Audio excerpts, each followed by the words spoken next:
এই ক্লাসটির আলোচ্য বিষয় জয়েনিং।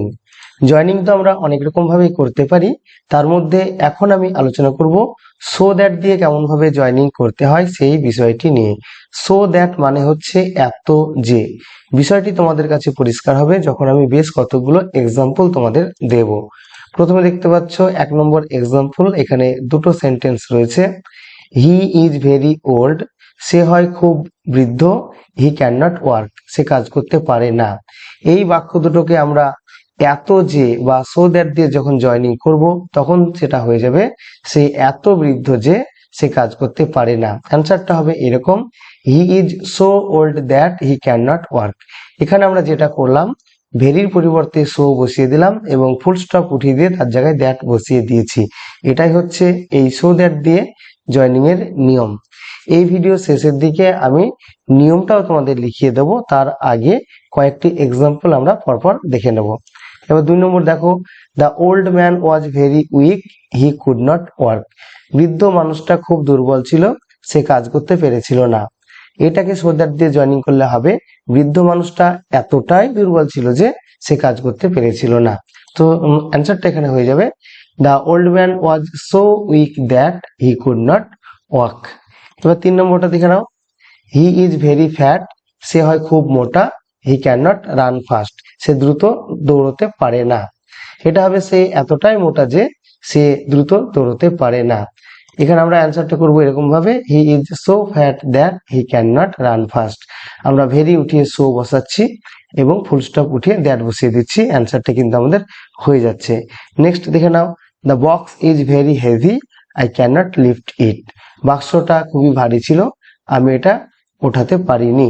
এটা অ্যান্সার করলে এরকম হয়ে যাবে, বাক্সটা এতটাই ভারী ছিল যে আমি সেটা ওঠাতে পারিনি। তার অ্যান্সারটা হয়ে যাচ্ছে এরকম, the box is so heavy that I can not lift it. Next example দেখে নাও, my sister work hard, she passed the test. আমার বোন কঠোর পরিশ্রম করেছিল, সে টেস্ট পাস করেছিল। এখানে দেখো যে এই সেন্টেন্সের মধ্যে কোথাও কিন্তু ভেরি নেই, অর্থাৎ ভেরি না থাকলেও কিন্তু অনেক ক্ষেত্রে আমরা সো দ্যাট দিয়ে জয়েনিং করতে পারি। যেমন এক্ষেত্রে হয়ে যাবে অ্যান্সারটা এরকম, my sister work so hard that, আমার সিস্টার এতটাই কঠোর পরিশ্রম করেছিল যে সি পাসড দ্য টেস্ট, সে টেস্টে পাস করেছিল। এবার 6 নম্বর এক্সাম্পলটা দেখে নাও, she is very short, she can not touch the ceiling. সে খুবই ছোট্ট বা বেটে, সে সিলিংটা স্পর্শ করতে পারে না। অ্যান্সার করলে হয়ে যাবে, she is so short that she can not touch the ceiling. এবার 7 নম্বরটা দেখে নাও, the necklace was very expensive, I couldn't buy it. নেকলেসটা খুবই দামি ছিল, আমি এটা কিনতে পারিনি। এটা সো দ্যাট করলে এরকম হয়ে যাবে, the necklace was so expensive that, নেকলেসটা এতটাই দামি ছিল যে আই কুডন্ট বাই ইট, আমি এটা কিনতে পারিনি। তোমরা যত বেশি এক্সাম্পল দেখবে ততই কিন্তু বিষয়টা সম্পর্কে স্বচ্ছ ধারণা লাভ করবে, তাই আমি কয়েকটি উদাহরণ দিচ্ছি এবং শেষে কিন্তু আমি এর নিয়মটাও তোমাদের লিখিয়ে দেবো। তো দেখো 8 নম্বরে, he is very proud, he will not ask for help. সে খুব অহংকারী, সে সাহায্য চাইবে না। অ্যান্সারটা হবে এরকম, he is so proud that he will not ask for help. সে এতটাই অহংকারী যে সে সাহায্য চাইবে না। He is so stupid that he will not pass the examination. এবার দেখো, ইউ আর ভেরি ইয়ং, তুমি খুব young, you can not get married, তুমি এখন বিয়ে করতে পারো না। এটা অ্যান্সার করলে এরকম হয়ে যাবে, you are so young that you can not get married. এবারে আমরা 11 নম্বরটা দেখে নিই, she is very shy, she can not perform on stage.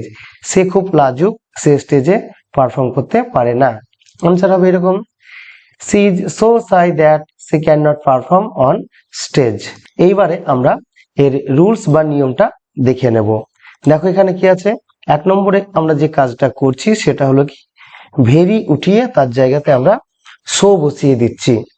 আরেকটা কাজ আমরা করছি কি, সেটা হলো ফুল স্টপ উঠিয়ে তার জায়গাতে আমরা দ্যাট বসিয়ে দিচ্ছি। এই হলো বিষয়। তাহলে এইটুকুই ছিল এই ভিডিওটির আলোচনা। ভিডিওটি ভালো লাগলে একটি লাইক করবে, কিছু জানার বা জানার থাকলে কমেন্ট। সর্বোপরি এই রকমের গুরুত্বপূর্ণ ভিডিও পেতে চাইলে তোমরা অবশ্যই আমার চ্যানেলটাকে সাবস্ক্রাইব করে আমার সঙ্গে থাকবে। তাহলে আবারও ফিরে আসছি অন্য কোনো ভিডিও নিয়ে। বাই।